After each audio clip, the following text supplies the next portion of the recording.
Não, clica aqui. Não, sobe. Não, sobe. Não, aqui.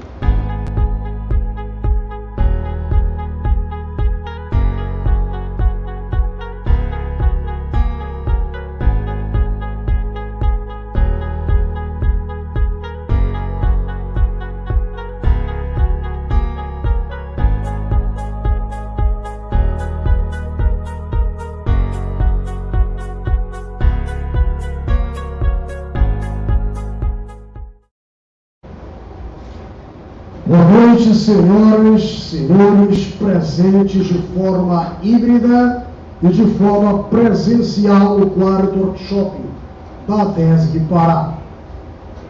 A Associação dos Diplomados da Escola Superior de Guerra Delegacia do Pará sente-se honrada em receber todos os senhores, todas as senhoras presentes para a palestra do Dr. Alisson Paulinelli, que nos brindará com o tema Agricultura Tropical. Este quarto workshop, promovido pela ADESG Pará, tem à frente o Dr. Madison Brandão da Costa, o apoio da Escola de Governança do Estado do Pará, na pessoa da diretora Eva Nilza Marinho, aqui representada pelo professor Charles Batista, e pelo PRODEPA, através do seu presidente, Dr. Marcos Brandão. Fazemos uma ressalva de que também a ADESG Pará estará começando em setembro, no dia 9, às 19h30, o 21º curso de Política e Estratégia da ADESG, com a palestra do vice-diretor do Colégio Interamericano de Defesa, Brigadeiro Leonardo Chaves Rodrigues, diretamente de Washington. É padrinho também da turma. O término será na primeira quinzena de dezembro do ano corrente e terá a presença do general de Exército Paulo Sérgio Nogueira de Oliveira, chefe do Exército, também nome da turma.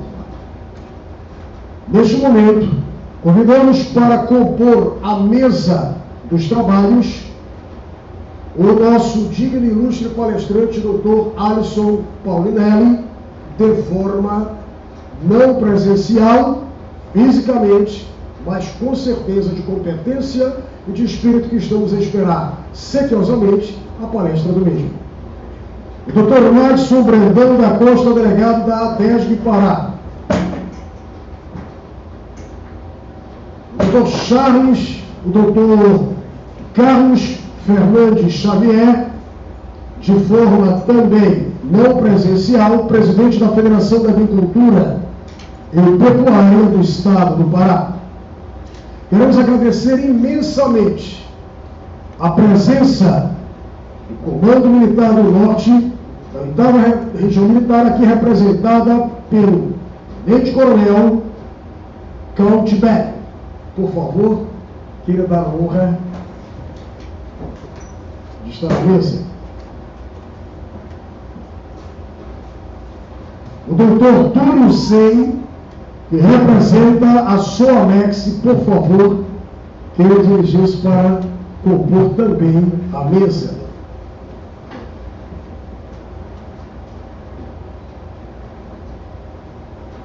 O doutor Charles Batista, representando a direção da Escola de Governança do Estado do Pará, que gentilmente dá este apoio direto de infraestrutura, a parte da logística, para que tenha êxito aqui este nosso workshop.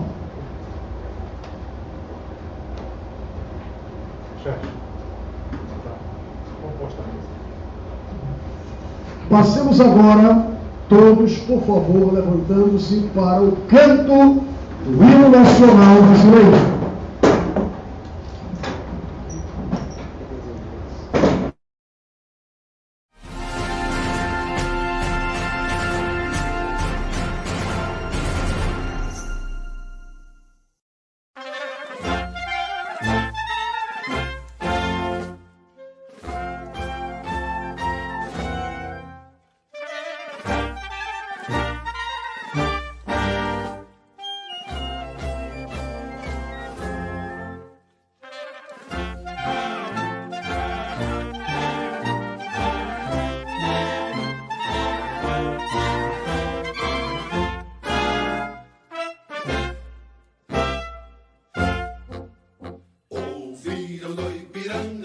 imagens plácidas de um povo heróico obrado retumbante.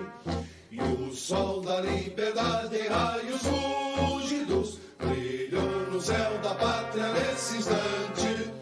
Seu penhor dessa igualdade conseguimos conquistar com braço forte.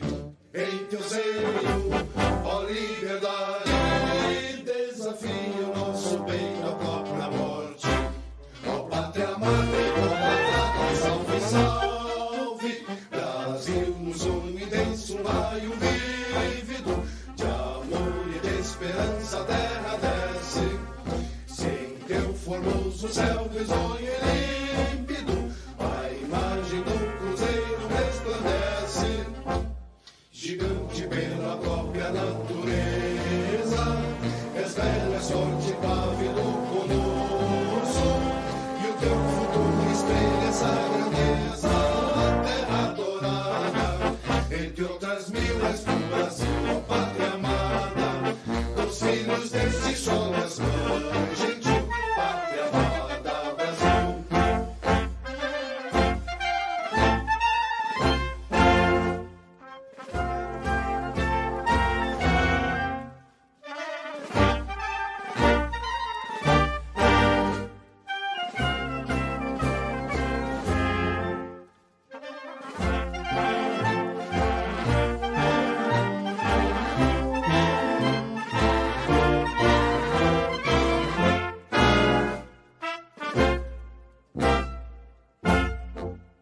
Deitado eternamente em berços esplêndidos, ao som do mar e a luz do céu profundo, fulguras, ó Brasil, florão da América, iluminado ao sol do novo mundo, do que a terra mais arida, teus risonhos lindos campos têm mais flores, nossos vozes têm mais vida, nossa vida no teu seio mais amores.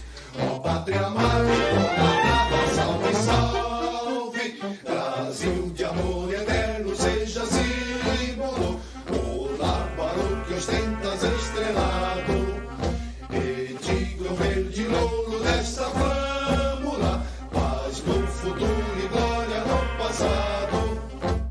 Mas segues a justiça clava forte, verás que um filho teu não foge à luta, ninguém te adora a própria morte.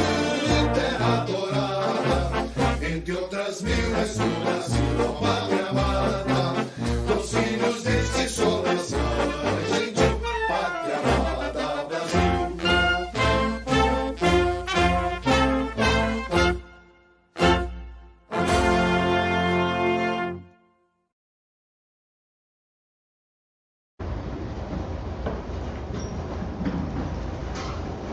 Com a palavra, o doutor Márcio Brandão da Costa, delegado da ATESG Pará. Boa noite a todos. Uma satisfação muito grande tê-los aqui nesse auditório, onde será ministrada uma palestra de tão grande importância não só para o nosso Estado, mas como o país como um todo. Particularmente, essa palestra ela foi organizada pela DESG em função de uma troca de informações com a Sua Excelência, o Excelentíssimo Senhor General de Exército de Santa Rosa, uma pessoa que participa da nossa DESG, atua pela nossa DESG e é um dos, inclusive, palestrante do próximo ciclo. Então, eu gostaria, para enaltecer a presença do Dr. Aidson Polinelli nesse evento, chamar o nosso amigo delegado Alfredo Santana para que, em breves palavras, possa dar as boas-vindas ao nosso ilustre conferencista.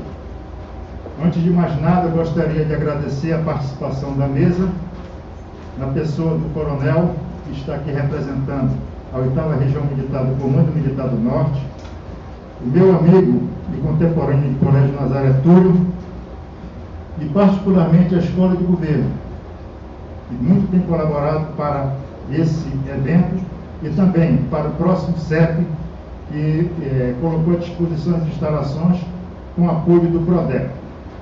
Então, essas primeiras palavras eu gostaria de passar para o doutor Alfredo Santana, ex-delegado, para que em breves palavras possa, então, dar as boas-vindas ao nosso ilustre conferencista. Professor Dr. Alisson Paulinelli, eu gostaria de cumprimentar todos na pessoa do nosso delegado da DESG, do Estado do Pará, e também cumprimentando aqueles que estão acompanhando esse workshop em seus lares, nos seus escritórios. Doutor Alisson Paulinelli, eu não sei se breves palavras poderiam externar o reconhecimento deste país a Vossa Excelência. Mas eu quero lhe dizer o seguinte: quando no advento da presidência do general Ernesto Geisel, eu tive o privilégio de fazer o checkpoint terrestre fluvial da inauguração da ponte do Mosteiro de Belém do Pará, ou melhor, aqui do Pará.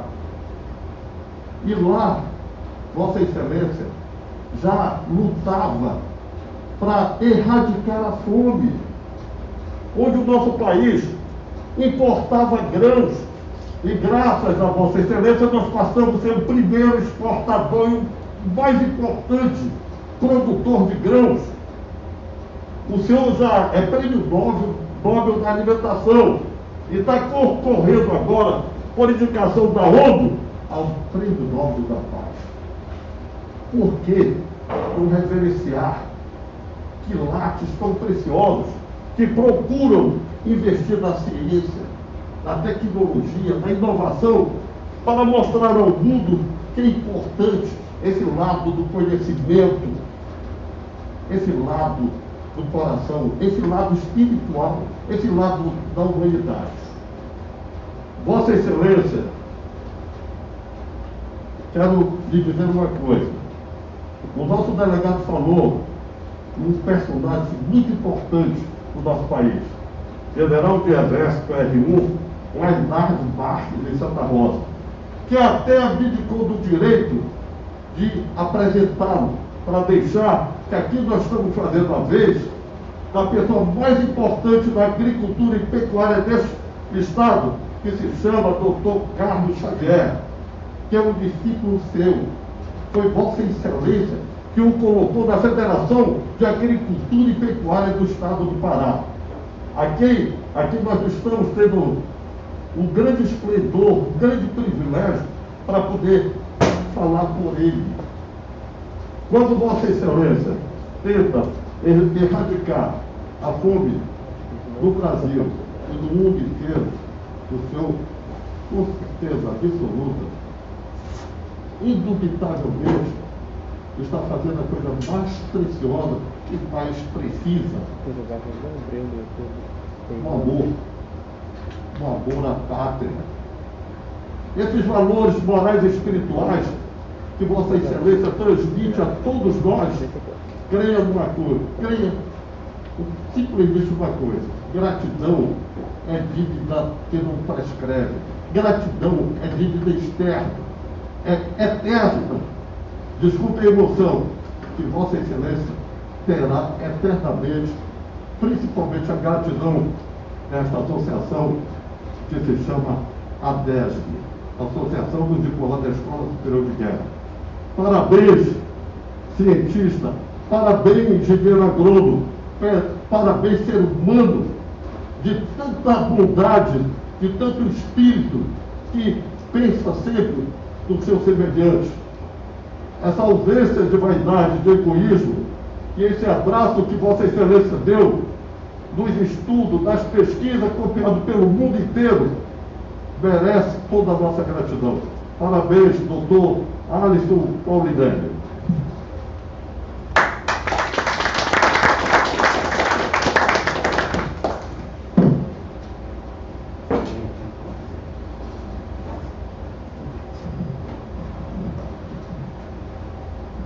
Iniciaremos agora a palestra do doutor Alisson Paulinelli. Doutor?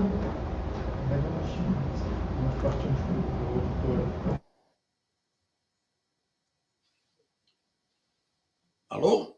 Eu espero que o senhor esteja me ouvindo.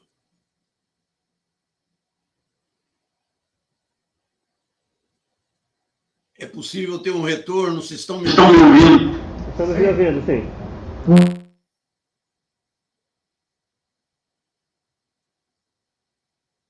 Eu não estou tendo retorno, vocês estão me ouvindo bem. Estamos escutando alto e claro, senhor. Alto e claro. Muito obrigado. Eu quero, em primeiro lugar, agradecer a esse convite que recebi dos alunos da ADESG do Pará, Associação dos Diplomados da Escola Superior de Guerra, tem feito um esforço excelente no Brasil inteiro, convocando lideranças que são participativas da sociedade nacional para, em cursos como este anualmente, levarem à discussão problemas que ainda temos de enfrentar num país que ainda tem tanto a conquistar. Eu quero agradecer o convite que recebi, especialmente através do meu particular amigo, General Santa Rosa, e dizer que eu faço isso com o maior prazer e honra. Tenho tido a oportunidade de conhecer bem o estado do Pará. Sei do seu potencial. Acompanho atentamente as evoluções que este estado está fazendo, especialmente no que diz respeito à evolução de uma agricultura tropical que o Brasil desenvolveu nestes últimos 45 anos. É de grande monta o trabalho aí neste estado realizado. Temos a certeza que o potencial, que é fabuloso na produção de alimentos, na produção de materiais agrícolas, da produção de minérios e tantas outras riquezas que este estado detém, a sua participação no desenvolvimento nacional é de grande importância. Razão pela qual eu me sinto honrado em fazer com os senhores nesta noite um diálogo no sentido de nós procurarmos, dentro daquilo que já foi possível realizar, as grandes saídas que ainda temos para dar ao país a estabilidade econômica que estamos buscando e, principalmente, a manutenção da evolução no setor produtivo. O Brasil, como disse o orador que nos antecedeu, um país tropical, importador de alimentos até 40 anos atrás. Tinha a grande dificuldade de o seu autoabastecimento. O Brasil teve evoluções significativas nesta última etapa. Em primeiro lugar, um programa de industrialização que foi planejado em 1930, quando o Brasil era bem diferente. Tínhamos 80% da população rural e apenas 20% urbana. O processo de industrialização, em 30 anos, trouxe mudanças profundas na estrutura brasileira.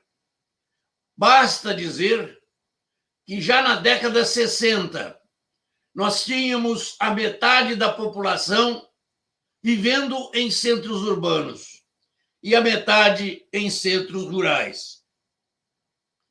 A metade que ficou na área agrícola, infelizmente, por falta de conhecimento, de tecnologia, de capacidade inventiva, era um país que não conseguia atingir sequer o autoabastecimento para atender naquela época 45 milhões de pessoas que viviam nos centros urbanos. Era impressionante ver que este fato não era exclusivo do Brasil. Todos os países tropicais do globo eram dependentes de alimento. O mundo se desenvolveu em sua agricultura por cerca de 4.000 anos. Foi no hemisfério temperado, onde as terras eram mais novas, férteis, com muito potencial de produção. Nestas regiões, bastou ao homem sacar a vegetação nativa e plantar sucessivamente. Em algumas regiões do globo, fizeram isto sem muito cuidado, degradando a fertilidade deste solo, e algumas dessas áreas, fertilíssimas que eram, se transformaram em deserto. Em outras regiões do globo, ao contrário, os agricultores foram mais atenciosos. Fizeram estudos compatíveis com a necessidade da manutenção da fertilidade do solo. Utilizaram o seu potencial anos seguidos, sem haver nenhuma degradação.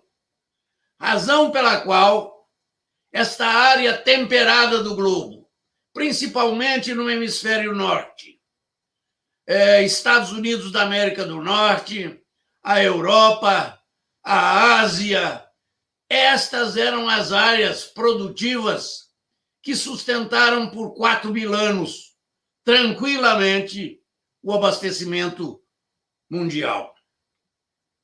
No entanto, já no início do século passado, alguns estudiosos começaram a se preocupar com as estatísticas que vinham pela frente. Malthus foi o primeiro deles. Era professor no Reino Unido e, com uma equipe, fez estudos sobre a capacidade produtiva do hemisfério temperado, bem como as curvas de crescimento demográfico em escala geométrica e a curva de oferta de alimentos em escala aritmética. E já no início do século, eles começaram a se preocupar, especialmente com o risco de que os recursos do hemisfério temperado começaram a se esgotar. O último lance foi o da planície central americana, onde se localizam hoje o Canadá e os Estados Unidos da América do Norte. Estas áreas deram uma folga no abastecimento por cerca de 40, 50 anos. O que houve de fato é que, mesmo com a presença de duas sucessivas guerras mundiais, a primeira no segundo decênio, a terceira no quarto decênio, destruíram as áreas produtoras da Europa, destruíram suas cidades e, pela primeira vez, o mundo europeu sentiu as dificuldades para a manutenção do seu abastecimento. No entanto, a estratégia americana, especialmente com o aproveitamento de suas fertilíssimas terras do Corn Belt americano, conseguiram, através de estudos científicos, tecnológicos, e com um avanço muito grande na mecânica, na física, na química, manter a fertilidade destas áreas e fazer com que elas fossem capazes de abastecer o mundo, especialmente depois da Primeira e da Segunda Guerra Mundial. Lembramos-nos bem, em 1945, os Estados Unidos da América do Norte estavam muito preocupados com a permanência do Japão na Segunda Guerra Mundial. Convocou os seus aliados da Europa, num patético pedido de que eles permanecessem na aliança que tinham, para que juntos combatessem o último inimigo que eles sabiam era guerreiro e lutador, o Japão. A resposta veio do Winston Churchill, que foi muito franco, respondendo ao presidente Roosevelt: a Europa não tem condições de continuar na guerra. Está com suas cidades arrasadas e seus campos destruídos. Se não cuidarmos exclusivamente da recuperação destas áreas, teremos fome. A resposta do presidente americano foi imediata: se o problema é este, informa aos senhores que os Estados Unidos da América do Norte têm hoje, 1945, em seus silos e armazéns, alimentos suficientes para alimentar todo o povo aliado durante 3 anos consecutivos, sem necessidade de jogar uma semente no solo sequer. Era um aviso estrondoso, demonstrava um potencial de um país que estrategicamente soube fazer de sua agricultura um processo evolutivo em todos os sentidos. Organizou a sua produção, criou infraestrutura capaz de dar escoamento a custos baixos. Vejam, senhores, 1 tonelada de milho produzido no Corn Belt americano, naquela data, gastava no máximo de 6 a 12 dólares para chegar no Golfo do México e embarcar nos navios que lá esperavam. Eram 1.300 milhas feitas através de um eixo fluvial. Não satisfeitos só com esse eixo fluvial, que deu a eles necessidade de investimentos significativos. O Mississippi tem, em todo o seu curso, 104 eclusas para possibilitar o total uso daquele rio como meio de transporte. Além destas eclusas, o povo americano construiu 2 ferrovias, uma ao lado de cada lado do rio, além de rodovias norte e sul, que davam tráfego seguro, constante e a custo competitivo dos seus produtos. Não parou por aí. Organizou também os seus produtores, através de suas organizações, as unions, forte braço político que deu aos Estados Unidos a definição clara de um país que não deixava se envolver por socialismos radicais. Ao contrário, mantiveram com toda a excelência e convicção um capitalismo sadio e, com isto, pela competência de sua gente, conseguia manter a primazia no abastecimento mundial. Este fato era realmente muito significativo para a época. No entanto, as teses desenvolvidas pelos estatistas, comandados, como disse, pelo inglês, indicavam o risco de que as áreas férteis do hemisfério temperado estavam sendo sucessivamente esgotadas. Já não haviam mais grandes áreas, como houve a planície central americana a ser conquistada. Existia o risco de que a população em escala geométrica viesse, num dia determinado, provocar o cruzamento destas duas curvas, a da demanda pela população explosiva e da oferta pelo abastecimento, já com sinais de limitação.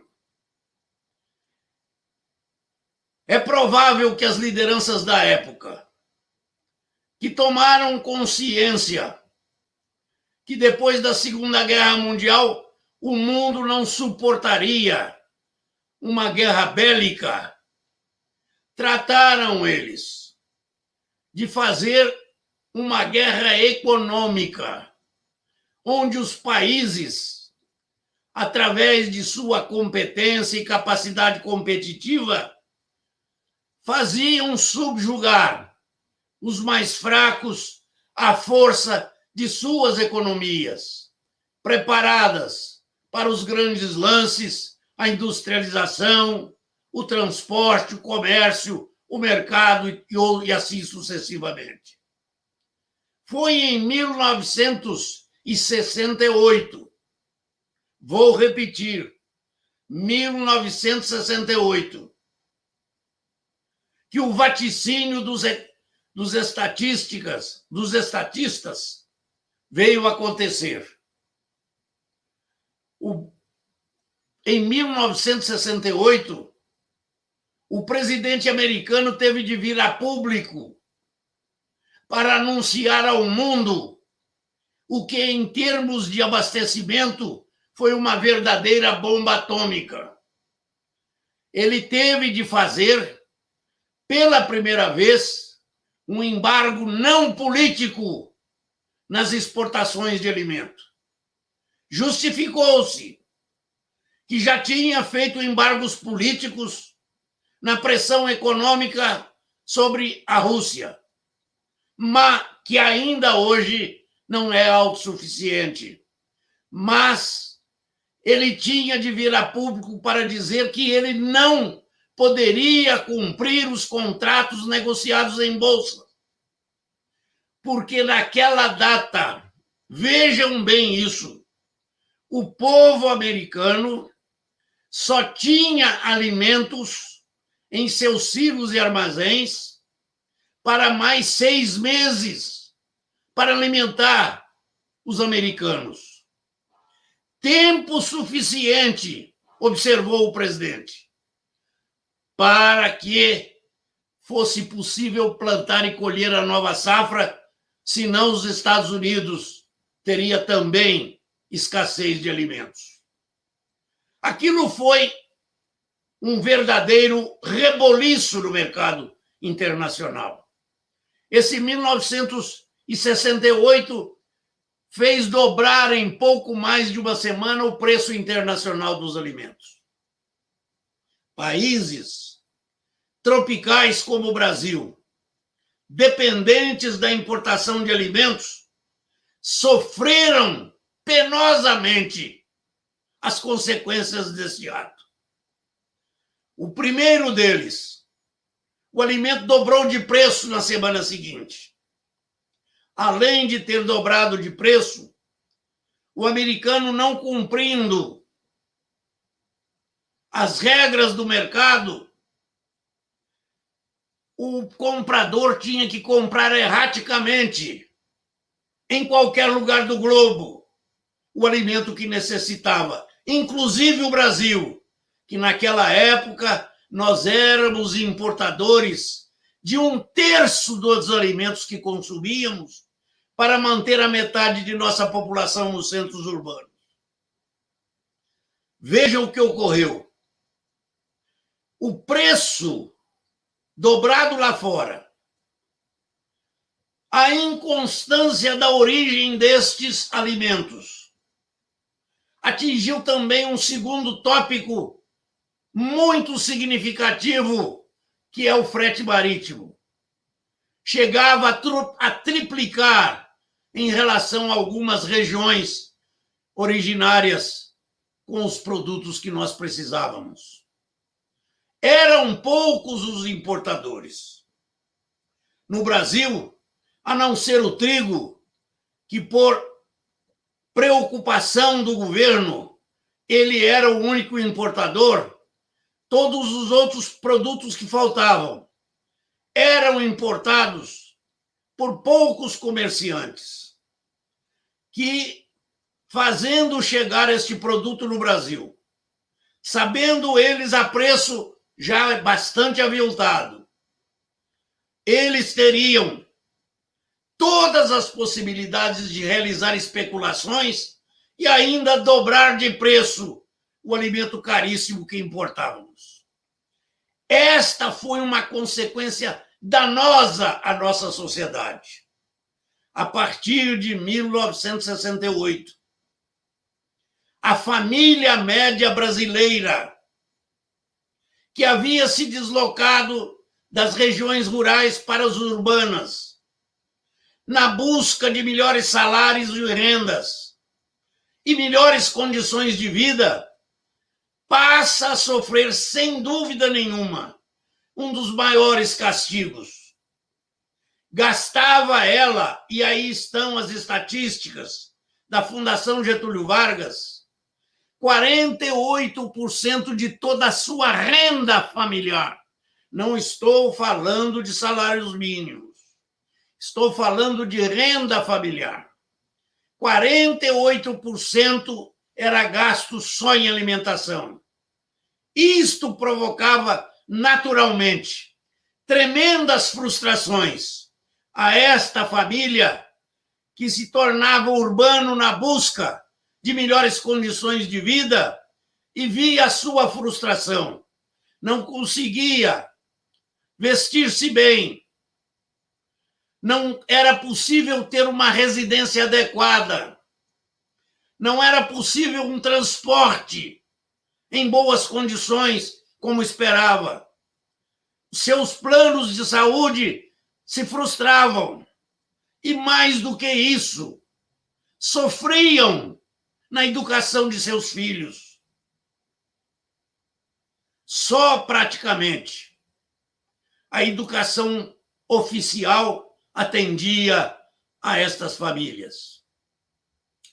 Esta era uma situação incômoda.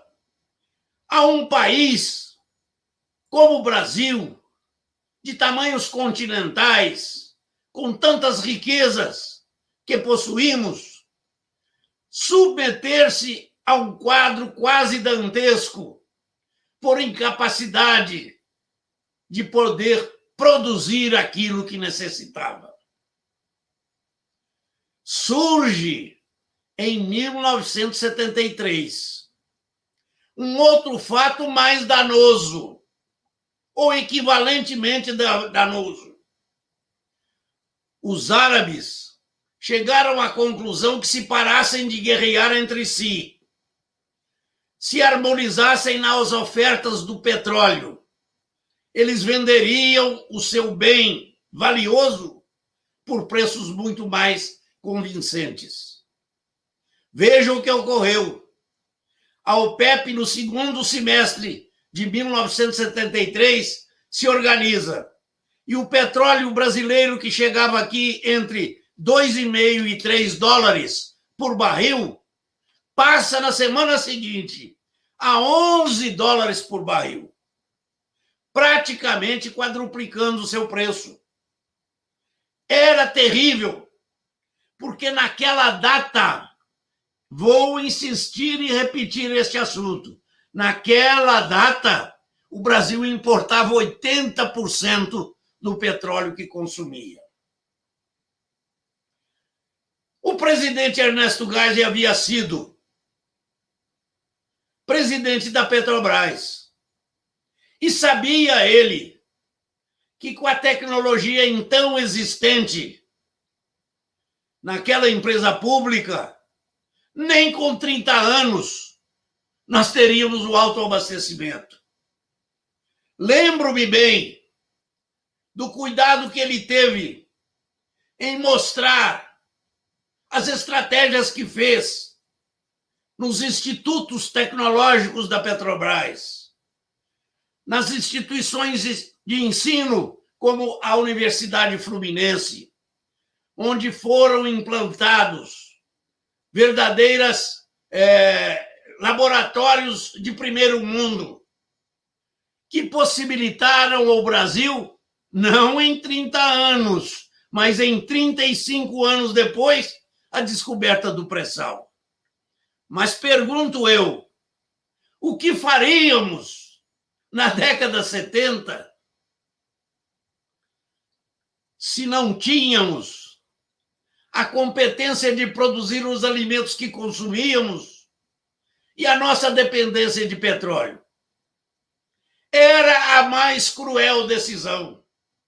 Sabíamos nós que sem alimento nenhum povo pode persistir. Sabíamos que iríamos sofrer com a redução da importação de petróleo, prejudicando danosamente nossas forças energéticas, a nossa energia, inclusive a de luz e força, seriam terrivelmente abaladas. O transporte urbano, o transporte terrestre, todos eles seriam prejudicados como foram. Pois em deixar de importar alimentos, nenhum país poderia. A verdade é que qualquer economista que olhasse o quadro dantesco que se encontrava o Brasil em 1973, sabia que nós não teríamos em nossa balança comercial recursos suficientes para manter o país naquela situação por 4, 5 anos no máximo. Estaríamos quebrados e não teríamos crédito para comprar nada mais. Teria de haver uma estratégia. E essa estratégia surgiu naturalmente.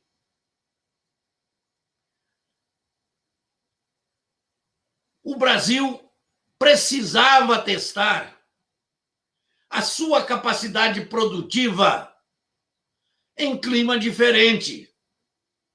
Se até então a produção de alimentos no mundo se processava nas zonas temperadas, nós teríamos de arriscar como produzir em áreas tropicais. Não seria fácil. Profissional do setor como eu era, tinha certeza, pois já havia discutido esse assunto por várias vezes. Não existia no mundo, em nenhum lugar dos trópicos, do clima tropical, uma agricultura competitiva e capaz de gerar abastecimento de grandes massas. Tivemos, pela experiência que levamos de Minas Gerais, onde o governador Rondon Pacheco havia nos possibilitado experimentar um investimento maciço em ciência, em tecnologia, em assistência técnica e em política pública para experimentar os primeiros avanços na área do Cerrado Mineiro, no Triângulo, no Alto Paranaíba, no Noroeste, como também no Norte de Unai. Foi uma experiência que nos dava a convicção clara de que o Cerrado poderia, se bem trabalhado, ser recuperado e dar ao Brasil aquilo que ele mais precisava, a sua autossuficiência. Foi em busca disto que o governo nos permitiu modificar totalmente o sistema administrativo da nossa empresa de pesquisa Embrapa, recém-criada. Tivemos de dar a ela uma nova governança, com recursos suficientes para fazer convênios com as nossas universidades, especialmente aquelas mais afeitas ao setor rural, com as nossas instituições estaduais de pesquisa. Em 1974, houve uma verdadeira mudança no interesse do investimento em pesquisa nos estados. Nós tínhamos, no início de 1974, 9 instituições estaduais. Já no final de 74, nós tínhamos 17 instituições estaduais de pesquisa. Todas elas financiadas e ajudadas pela Embrapa para se organizar, montar seus laboratórios, contratar gente, participar do projeto integrado que a Embrapa comandava. Da mesma forma, os recursos da Embrapa não foram sonegados. Ao contrário, possibilitou àquela instituição procurar a iniciativa privada no Brasil e com ela conveniar, no sentido de poder usar toda a competência científica que elas possuíam e apressar com isso o nosso programa de pesquisas que precisava urgência. Ao mesmo tempo, o governo nos autorizava a abrir uma outra empresa, salvando os trabalhos de uma experiência exitosa da Fundação Rockefeller, iniciada em Minas Gerais em 1948, em Curvelo. O sistema ACAR, Associação de Assistência Técnica e Extensão Rural. Esta ACAR se espalhara pelo Brasil inteiro. Em 1973, ela era a ABICAR, existente em quase todos os estados da federação, exceto um. Não foi difícil. A ABICAR se encontrava em crises, pois havia cometido um erro político e precisava de um socorro. Propusemos a criação da Embrater. Na mesma lei que criava a Embrapa, criamos a Empresa Brasileira de Assistência Técnica e Extensão Rural,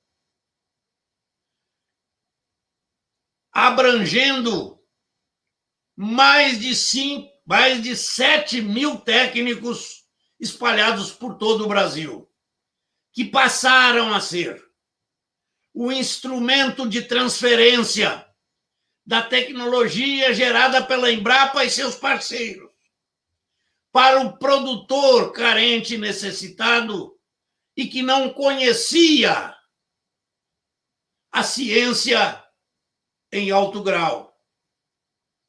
Era necessário haver um trabalho de assistência técnica, um trabalho de assistência creditícia e um trabalho social nas famílias desses produtores, para que eles melhorassem as suas condições de produção, de inovação, de capacitação.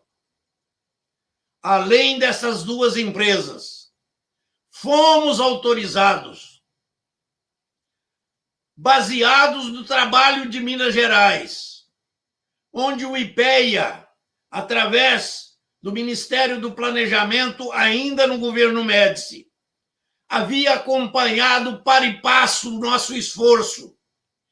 Tínhamos, em conjunto, Secretaria da Agricultura de Minas e o IPEA, todos os dados relativos à possibilidade da recuperação do Cerrado. Fizemos uma conta inversa. É importante que os senhores que são hoje líderes de uma sociedade que tem a responsabilidade de ser estratégica precisam familiarizar com isso. A nossa dependência era de 1/3 dos alimentos que consumíamos.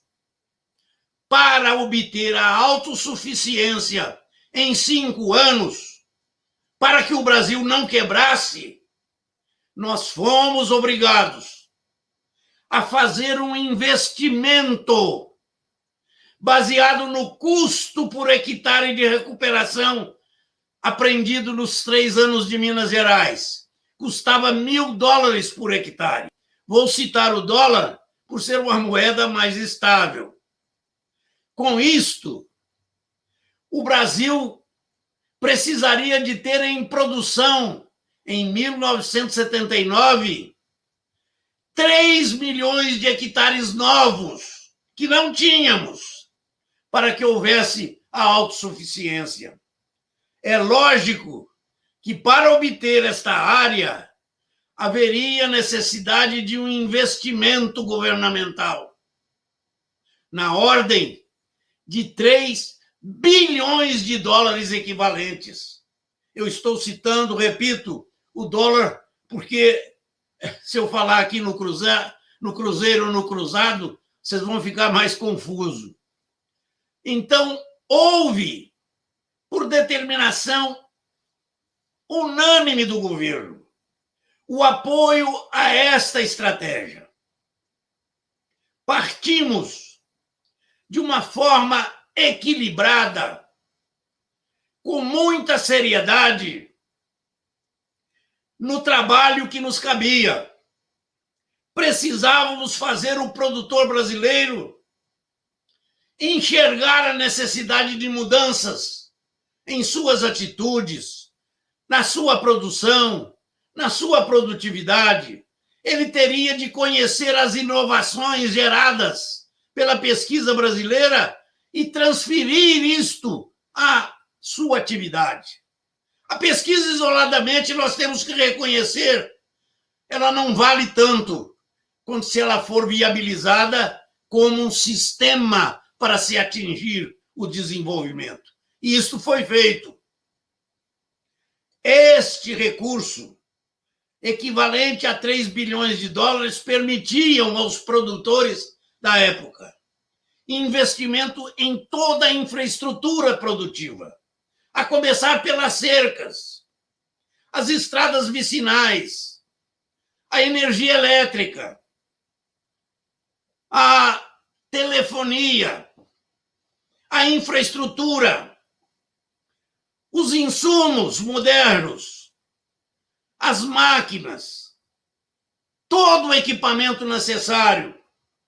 E o serviço era religiosamente acompanhado por uma assistência técnica e creditícia, que não permitiu, e os senhores sabem disso, desvio de recursos. Ao contrário, começamos a fazer as grandes modificações já no ano de 1974, com uma velocidade espantosa. Já no primeiro ano, o produtor aprendeu a fazer as modificações físicas, com arações profundas, gradiações adequadas, subsolagem, perfuração de áreas impermeáveis, que permitiam a transformação física do solo. Ao mesmo tempo, fazíamos ainda no primeiro ano a complementação química, pois a rocha originária do Cerrado não possuía os elementos da fertilidade que possuía a área temperada do globo há 4.000 anos, quando começou. Tivemos de fazer a fertilização do solo. Isto foi importante, porque aí estabelecemos o primeiro diferencial. Se lá, na área temperada, o produtor recebeu a terra fértil e pronta para plantar, aqui nós tivemos de recuperá-la com sacrifício do governo, do produtor, de toda a nação. E isto fez com que o produtor aprendesse, em primeiro lugar, se ele estava gastando o dinheiro dele e da União para recuperar aquela área, não seria ele que ia permitir, por usos inadequados, a perda da fertilidade que ele estava conseguindo. E foi muito importante, porque ainda no primeiro ano também começou a grande transformação que deu estabilidade ao nosso processo evolutivo. Foi o desenvolvimento biológico das áreas do Cerrado. Foi surpreendente, eu confesso para vocês, para todos nós do governo, ver a velocidade da recuperação do Cerrado brasileiro, com que ele atingia produtividades até então inimagináveis por qualquer um de nós. O Brasil começou a produzir alimentos de melhor qualidade, a preço mais competitivo e, o que é muito importante, com oferta constante no mercado internacional, porque nós aqui, diferente da área temperada, produzimos 12 meses do ano. Lá não, só produzem uma safra. Aqui sim, nós chegamos a produzir 3 safras por ano. Este foi um diferencial surgido nesta caminhada, que nos deu um alento sem precedente, pois já em 1979 o Brasil demonstrava o equilíbrio de sua balança comercial em alimentos, não em petróleo. E a partir daí, o agricultor brasileiro ganhou confiança, fé e determinação e começa a conquistar o mercado internacional, já atingido com dificuldade, segundo as previsões de Malthus. Segundo, a decadência da agricultura temperada no mundo.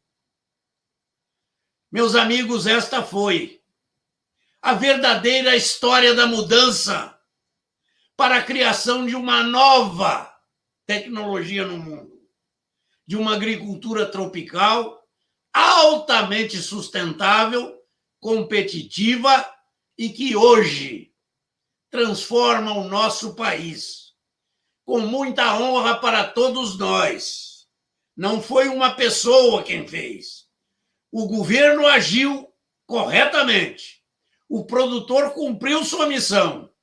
Os nossos profissionais, cientistas, técnicos, todos eles cumpriram fielmente sua missão.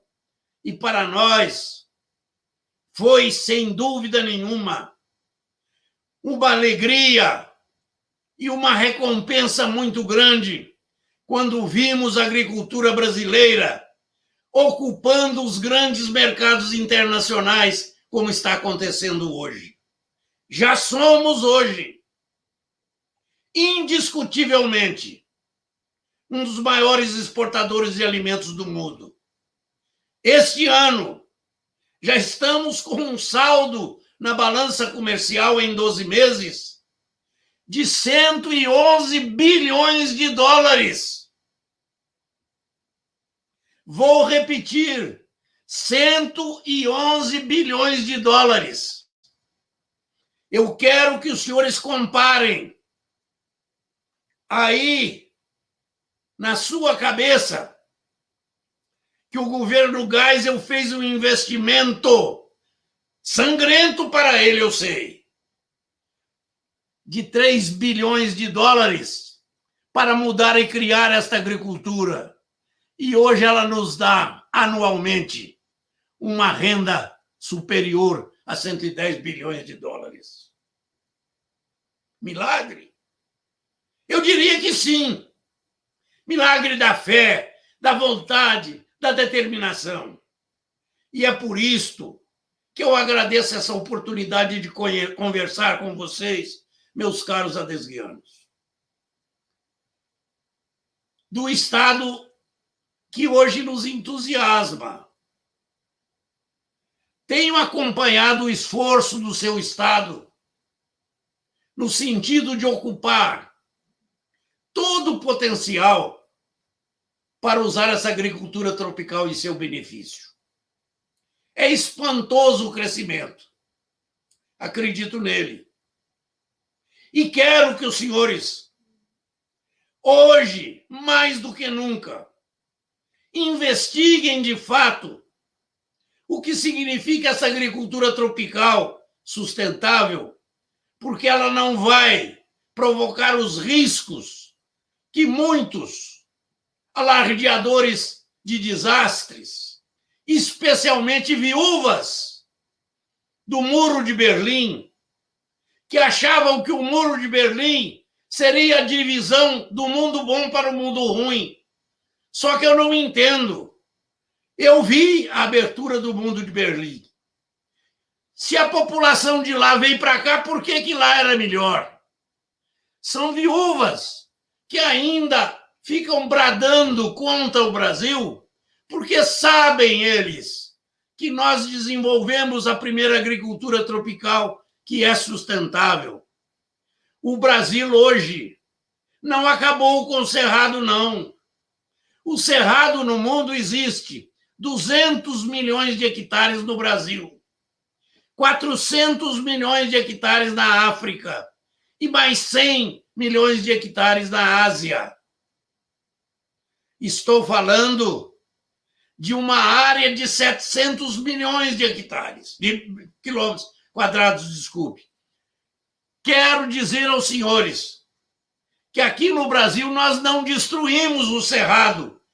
Isto é uma mentira deslavada das viúvas que já não têm nem um muro para chorar. Ficam alardeando fora da ciência, porque a ciência mundial já reconheceu que o Brasil tem hoje a chave da agricultura mais sustentável que o mundo deseja e que nós seremos o único país capaz de sustentar a humanidade que aí está vindo sem risco no abastecimento. Vou dizer aos senhores, o Brasil até hoje só usa 46% do seu território de cerrado. Quero garantir, podendo afirmar isto com a palavra de todos os cientistas que nos acompanham, que estes 46% do cerrado brasileiro vai ser suficiente para abastecer o mundo em 2050, quando se esperam, os estatistas já estudaram, deve haver um relativo equilíbrio na população mundial. Os nascimentos se igualarão às mortes. E o mundo terá, nessa época, 10 bilhões de pessoas vivas. 10 bilhões com muito mais recurso. Os países que mais crescem no mundo hoje são os mais populosos. A China, a Índia, a Indonésia, a nossa África vizinha nossa. Os países populosos da África estão crescendo entre 6% e 8% ao ano. Estas famílias, daqui a 10, 20 anos, terão recursos para comprar o alimento que hoje não podem. E quem vai oferecer a eles? Tenham a tranquilidade. Só com a tecnologia já existente no Brasil hoje. Afirmo isso com toda a segurança. Seremos capazes, com a área já antropizada, já usada no Cerrado brasileiro, garantir a alimentação de todos esses 10 bilhões. Já fizeram os estudos os organismos internacionais, a ONU, a FAO, o BIRD, o BID, os outros bancos internacionais, que o mundo precisará de uma oferta suplementar daqui até 2030, 2050, de no mínimo 60% do que hoje ofertamos. Isto significa, já que os Estados Unidos da América do Norte já confessaram que não são capazes de crescer nem 20%, a Europa nem 15%, a Ásia no máximo 20%.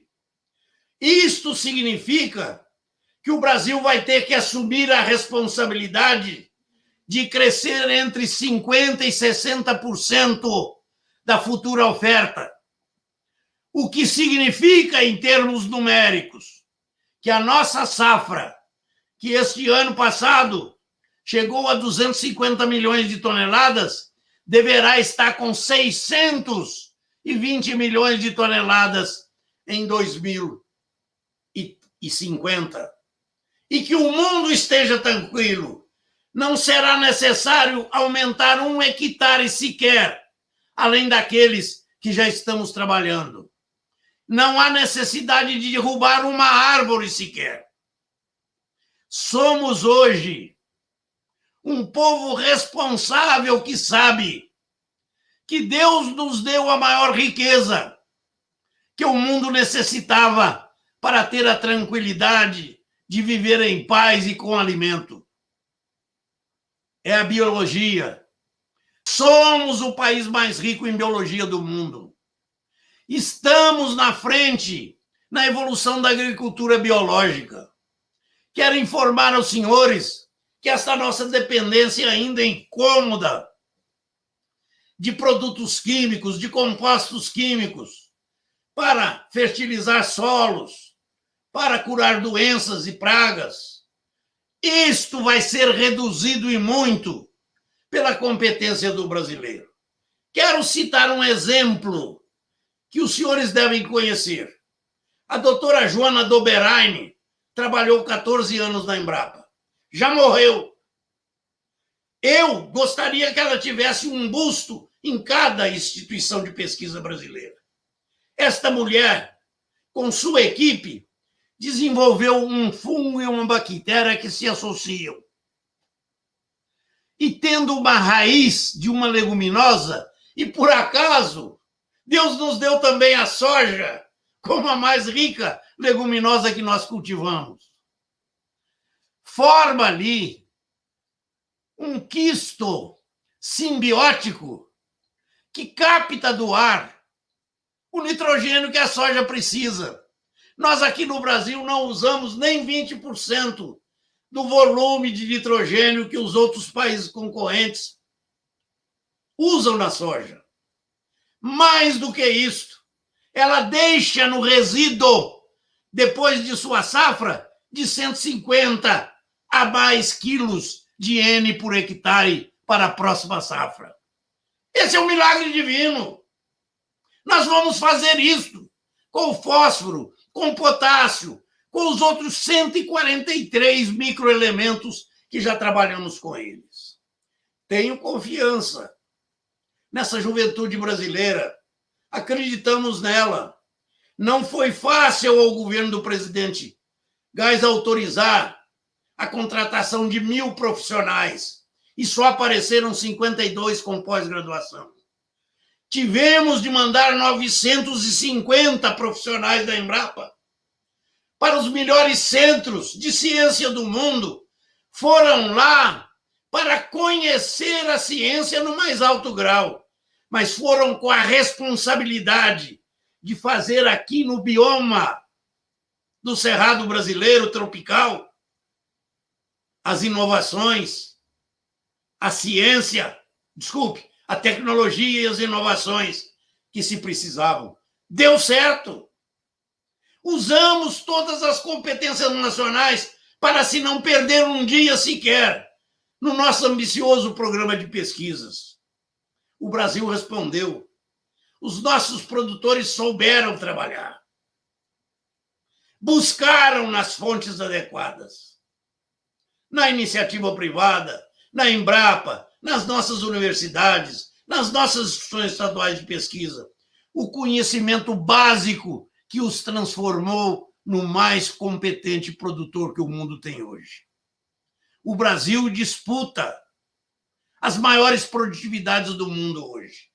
E vamos crescer muito, especialmente se houver o bom senso de não se cortar os recursos da ciência e tecnologia para a nossa Embrapa, para as nossas universidades, para as nossas instituições estaduais e para a iniciativa privada, para que o Brasil continue na frente nessa agricultura biológica que vai ser a grande determinante da competição mundial. Estamos felizes. O Brasil respondeu. Temos, no entanto, de alertar a lideranças como os senhores. O país não está numa situação boa. Sabem os senhores o que foram esses últimos 30 anos? De balbúrdia, de ladruagem e safadeza, que aniquilou a economia nacional. Temos uma dívida pública hoje que, com este ano de pandemia, vai ultrapassar os 7 trilhões de reais. Não podemos deixar de pagar essa dívida. O Brasil não é caloteiro. Não queremos ser como vizinhos nossos que acham que não pagar dívida é a solução. Vamos ter que pagar, sim, mas com a seriedade da administração da riqueza nacional, da economia brasileira. Ela tem que caminhar com regras sólidas. Este déficit público foi o maior descalabro. Exigiu que o país tivesse 8 planos econômicos que arrebentaram o setor produtivo. Eu confesso aos senhores, não era fácil para mim e meus colegas, nos congressos internacionais, explicar que nós tivemos planos econômicos que chegaram a fazer barbaridades de tabelamentos e âncora cambial. Olha, lá fora nenhum dos dois é aceito. Aqui nós engolimos os dois. E eu tenho que explicar, porque é quase um milagre. Só suportamos na produção agrícola esta condição de barbárie, de maus gerentes, de péssimos administradores, porque nós tínhamos um estoque tecnológico que nos permitiu um crescimento de mais de 500% em nossa produtividade nesses últimos 30 anos. Só assim eles entenderam. E é só assim que eles estão nos respeitando hoje. Meus amigos, quero dizer da satisfação em estar podendo dizer tudo isso aos senhores. Sei da liderança que os senhores têm de exercer na sua comunidade. Não pensem, este país somos nós. Cada um com uma tarefa que tem de ser cumprida. E eu acredito muito nessa juventude brasileira, já confiei e fui recompensado. A minha profissão é de mestre, professor. Sou um professor aposentado na Universidade Federal de Lavras, que tanto me orgulha. Um profissional que não fugiu às convocações que teve. E acreditei na juventude brasileira quando mais precisamos dela. Eu quero dizer aos senhores Eu hoje estou com 85 anos. Não é uma idade jovem. Mas Deus tem me dado força, energia, capacidade de trabalho para que eu continue a andar, ouvir, escutar, conversar com essa juventude brasileira. E eu me sinto muito orgulhoso. Eu conheço bem esta juventude brasileira que não deixou-se cair nos encantos do choro do Muro de Berlim. Ela é séria, ela é competente. São muito mais bem informados do que nós. Tem uma capacidade decisória muito mais rápida. Sabem produzir. Repetem a produção. Quem repete a produção vai adquirindo o quê? O que o Brasil mais precisa? Sabedoria. Esta juventude está cada dia se aproximando mais da sabedoria. E isto nos dá a confiança de que nós podemos confiar nela. Eu tenho pedido a Deus, confesso isso a vocês com toda humildade, que me dê forças para que eu possa continuar a caminhar ao lado dessa juventude brasileira.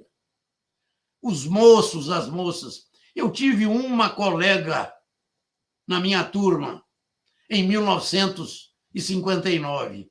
Hoje as mulheres são maiorias nos cursos de agronomia, de zootecnia, de veterinária. Essas mulheres são danadas. Elas têm uma capacidade, uma paciência muito maior do que a nossa. E eu tenho aprendido isto e fico muito feliz com os jovens, com elas, porque elas estão me dando a certeza de que, ao caminhar com elas, vejo o que eu vou dizer. Eu digo isso com o maior orgulho, que o último passo que Deus me permitir dar ao lado dessa juventude, eu ainda esteja com o meu bastão na mão, que eu carrego há 70 anos, com muito carinho e devoção, e que eu vou poder entregar a um jovem brasileiro mais competente do que eu próprio.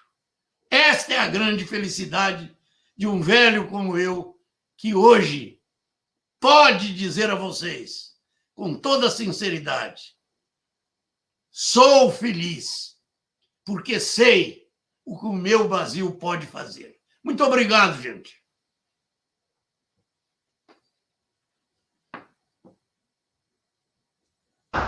Muito obrigado por vossa palestra. Dada a exiguidade do próprio tempo do workshop, lamentavelmente, diante de tantas colocações feitas por vossa pessoa, solicitamos breves considerações finais que possam se manifestar. A palavra está com o nosso diretor da DESG. Não esquece das perguntas, Mário.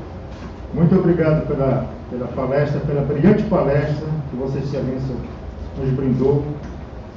Nós tivemos inúmeras perguntas e eu solicito a todos aqueles que desejam fazer perguntas que encaminhem essas perguntas para a delegacia da DESG através de e-mail, que eu vou fazer o encaminhamento para o ministro Alisson Polinelli para que a sua assessoria possa responder. Concorda, ministro? Eu gostaria de fazer apenas uma pergunta, considerando a nossa região. Estradas péssimas, em péssimas condições, falta de silos para armazenamento, uma situação na nossa região extremamente desgastante, considerando a situação ambientalista, ecológica, em que pese o grande esforço da nossa FAEPA. A gente sabe que os investimentos na área de ciência e tecnologia para o Estado são bastante reduzidos. Eu gostaria que o senhor fizesse algumas considerações a respeito de como a nossa produção de grãos da nossa região poderá ser exportada, considerando a falta de estradas, a falta de estruturas, a falta de melhores condições para que a nossa agricultura possa explodir, contribuindo ainda mais para a nossa exportação. Olha, eu tenho o maior prazer em responder essa pergunta. Eu vou usar uma expressão de um grande amigo meu e amigo do seu estado, um grande brasileiro que infelizmente morreu o ano passado, Dr. Eliezer Batista. Dr. Eliezer Batista, meu companheiro, meu grande professor, ele sempre se referia ao Araguaia-Tocantins como o Mississippi brasileiro. Ele insistia, Paulinelli, vocês têm que brigar para liberar essa Araguaia-Tocantins, porque ele é para o Brasil hoje o que foi o Mississippi para os Estados Unidos na década de 30 do século passado. É verdade. Olha, eu ficava preocupado porque existia um verdadeiro entulho de regras que impediam até o EIA-RIMA do Rio. Isso é um absurdo. O EIA-RIMA é feito por um grupo de profissionais especializados subindo e descendo o rio numa canoa. Pois, olha, proibiram durante 13 anos a execução do EIA-RIMA. Passaram vários governos. Os investimentos não fluíram. Eu me lembro bem quando fui deputado, por uma coincidência do destino, eu me articulei com os deputados do estado do Pará para colocar no orçamento o recurso para fazer a descida de Tucuruí. Não saiu naquele ano. Saiu 2 anos depois ou 3 anos depois. E eu ficava preocupado, porque se o Rio Mississippi tem 104 eclusas, o Araguaia-Tocantins resolve só com esta eclusa que foi colocado o dinheiro no orçamento e ela já está pronta hoje. A outra é nessa rocha aí, na Ilha do Bananal, que parece que agora decidiram e vão detoná-las para criar o canal. Não vai precisar de mais eclusas. Os senhores olham só por aí. Eu quero dizer que eu sempre fui muito preocupado porque eu não via o dinheiro brasileiro ser bem aplicado na infraestrutura do Pará, da Amazônia, de Rondônia, do Acre, de Roraima, de todos os estados amazônicos. E só agora, depois que a imprensa começou a fustigar, é que eu comecei a ver o Brasil investindo em Cuba, investindo na Venezuela, investindo na Bolívia, no Peru. Será que eu estou errado? O que está havendo? Olha, gente, se vocês observarem hoje, e eu vou falar isso com muita alegria, o Brasil hoje é o país mais apetitoso para investimentos estrangeiros. Esse dinheiro que foi jogado fora e que eu sei que nós não vamos receber porque eles não têm condições de pagar, nós vamos ter esse recurso de outra fonte, estamos tendo. Vejam que as tomadas de preço para os chamados grandes eixos estão cada dia mais sendo procurados. Existem investimentos vultosos de países dependentes em alimento que querem investir no Brasil para que o Brasil garanta a eles o suprimento que eles ainda não têm garantia. Esta será, sem dúvida nenhuma, uma das formas com as quais governos sérios, competentes, sem roubalheira e sem raladoagem, sem política de ideologias, o país vai ter esses recursos, sim. Eu acredito nisto. Tenho certeza que este caminho vai ser seguido. Ouço o clamor da juventude e sei que ela, mais do que ninguém, está cobrando dos irresponsáveis e mal administradores, dos populistas, dos irresponsáveis, esta conta infindável que nós não sabemos quanto foi nos tirada. Esta juventude vai ser capaz de corrigir isto. Vocês tenham certeza, eu acredito nisso.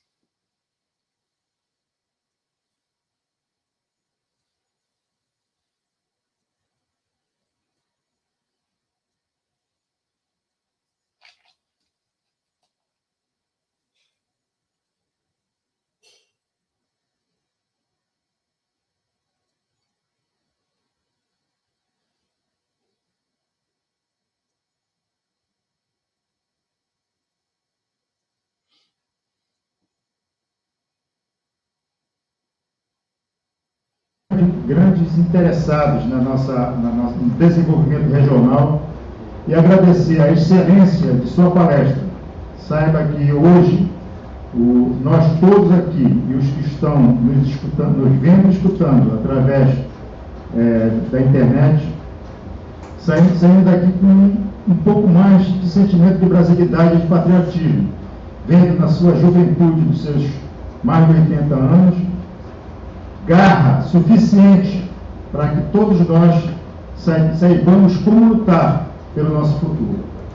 Meus agradecimentos particulares, foi uma honra tê-lo na nossa delegacia da DESG fazendo essa palestra. Eu gostaria de agradecer a todos que participaram, ao general Santa Rosa, pela indicação de um excelente nome para a nossa DESG.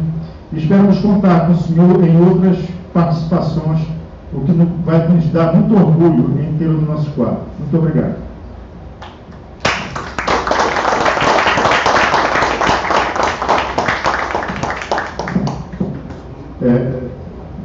Professor, ministro, doutor, nós gostaríamos das suas considerações finais, por favor. Eu quero mais uma vez agradecer essa oportunidade. Estou muito feliz e tenho certeza que esta palestra haverá de repercutir em cada um dos líderes aí presentes. O Brasil precisa disso. Muito obrigado.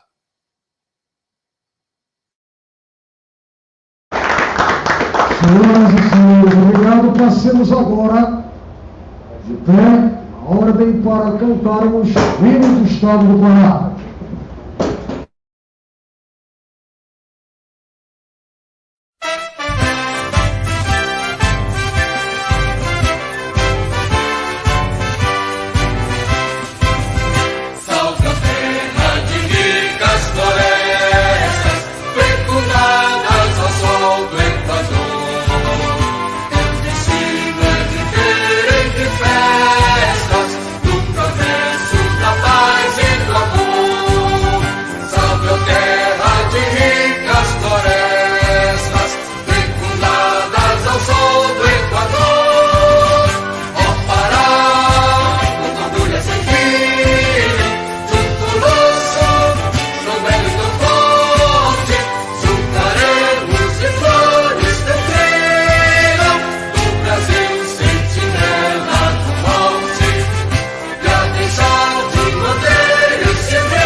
Senhores, a DESG agradece, mas antes de sairmos, independente do sinal, queremos de novo agradecer ao Dr. Alisson Paulinelli, solicitar, se possível, a presença do mesmo em nosso link, para que privadamente possamos usufruir um pouco de vosso conhecimento, não querendo abusar a DESG Pará de Vossa Excelência. Solicitamos a todos os presentes, ou agradecemos a todos, de forma virtual, de forma presente, em nome do delegado Madison Brandão da Costa, delegado da DESG Pará. Está encerrado, portanto, o 4º workshop. Muito obrigado. Agora vamos tirar o registro fotográfico oficial.